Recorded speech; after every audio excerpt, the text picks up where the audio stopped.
with another quick and easy tutorial, an Instagram Reels feature that allows you to cut out your images and use them in your Reels videos. Ever wanted to use part of an image that you've either seen or one that you've taken, cut it out and layer it into your IG Reel, and then have it appear and disappear throughout your IG Reel whenever you need it to?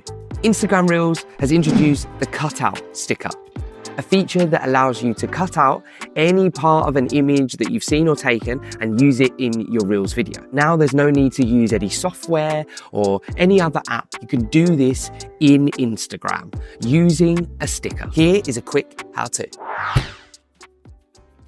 Open Instagram, record or upload your video for your Reel. Once you've assembled your Reel, click Done, and this takes you to an editing screen. Here is where you can layer an image. Head to the stickers icon at the top and tap it. Here you will see Cutout. Select that.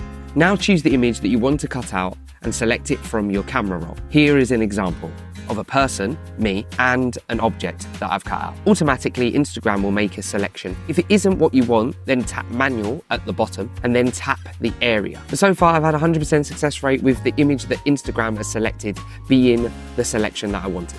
Now it will appear on the top layer of your video, and you can pinch to shrink and expand or move and rotate it however you want. To adjust the timing, you tap the cutout you have made and then find the purple bar. You can drag this bar from either end to where you want it to start and stop within your video.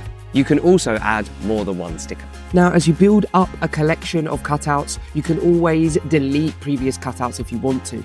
Head to the sticker, and next to cutouts, you'll see your stickers that you've recently cut out.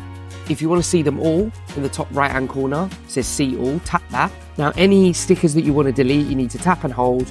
A pop-up will appear asking if you'd like to delete the sticker. You will have to recut out a sticker if you ever want to use it again. Hit delete and your sticker will disappear. Once you've added and adjusted your cutout image, then you're done and ready to post your Instagram Reel. Quick tip, try to plan ahead of recording your Reels video how you might use stickers and images to pop up throughout your video. Get creative with it and feel free to tag me into any videos you create using stickers so I can check them out. Hopefully a nice, quick and easy tutorial, one that you find helpful. I'm Ray, this is Simply Create. Thank you for watching. Until the next one, peace.